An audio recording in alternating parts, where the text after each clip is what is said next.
Hi, and my name is Wendy Ologe. You're welcome back here. If you're just coming on my channel for the first time, don't forget to look down and subscribe and turn on your notification button. Today we're going to be looking at the things that you must do if you must become successful on your journey as a parent. I've observed in my work with parents that winning parents actually do things differently. Would you like to know these 10 questions? Stay here. So based on my observations, I've come up with a list of 10 questions that every successful parent will need to ask themselves. Number 1, do I do what's good for my child or what's best? I'm going to explain that. It's natural for parents to actually advise their children to pursue safe, predictable, and practical routes. Parents do this because they don't want their children to experience uncertainty, discomfort. That's what is called what's good for your child and what's best. So this is the good part.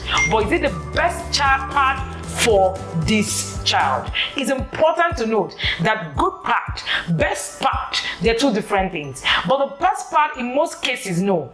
The best part is usually the one that is full of challenges, obstacles, disappointments. It might even be full of the F word, failure.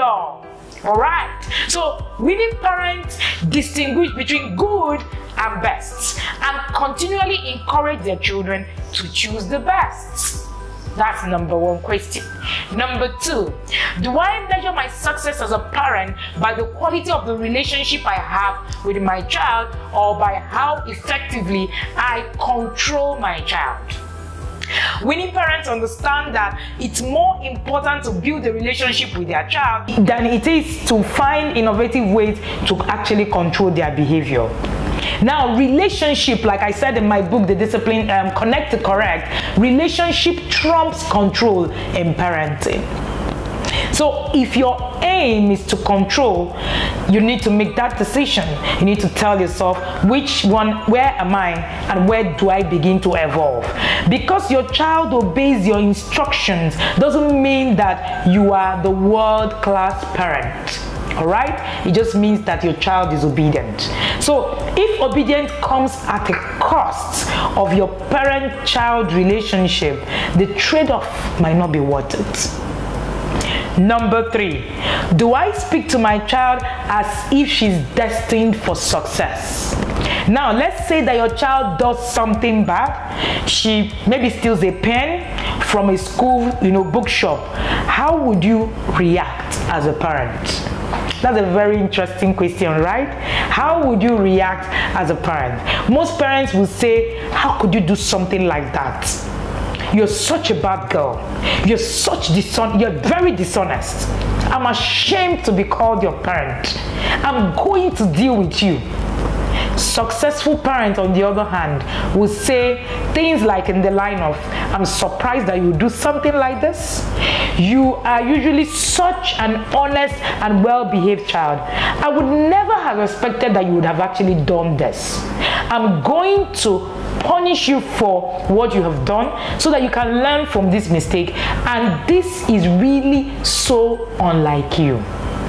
Children have strange way of becoming, what others view of them, especially their parents. If you speak to your children as if they're destined for success, it's more than likely that they will live up to the game in a good name that you've actually given them. Number 4, do I say the following things to my child? Have you ever said these words to your child? I am proud of you. I believe in you. You can do it. I am there for you. I love you. I am sorry I was wrong. Will you forgive me? Thank you. What do you think? Winning parents do that. Number 5, am I trying to make my child successful so that I will feel successful? Pause.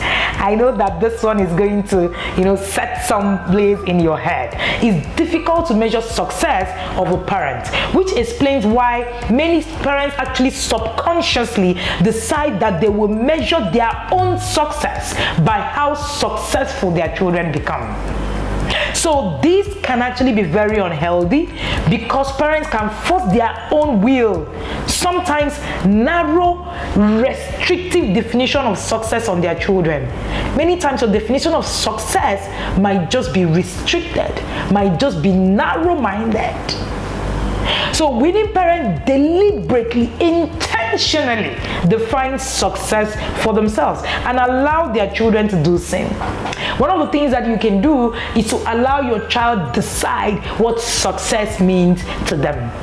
Number 6, do I recognize that I am responsible for my child and not, I am responsible to my child and not for my child? Parents often think that they are responsible for their children, responsible for their academic performance, responsible for their behavior, responsible for how they behave in social space. No, you're responsible to your child. Parents are responsible to their child by giving them love, support, good home. Children are responsible for the lives they live. Now, which is one of the reasons why we blame ourselves, many of the times, even when we've done what we should do, and then we become very, we turn everything to ourselves, which is also one of the reasons why when children do things like fail in school, we take on the shame. It's not ours. Yes, it's not for you to laugh about or be happy about, but I tell you, if you make it yours, you make your child worse. Your child will need to understand responsibility for their own lives as well. Successful parents recognize that they are not just responsible, for their children. So parents don't carry a burden that is not meant for them to carry anyway.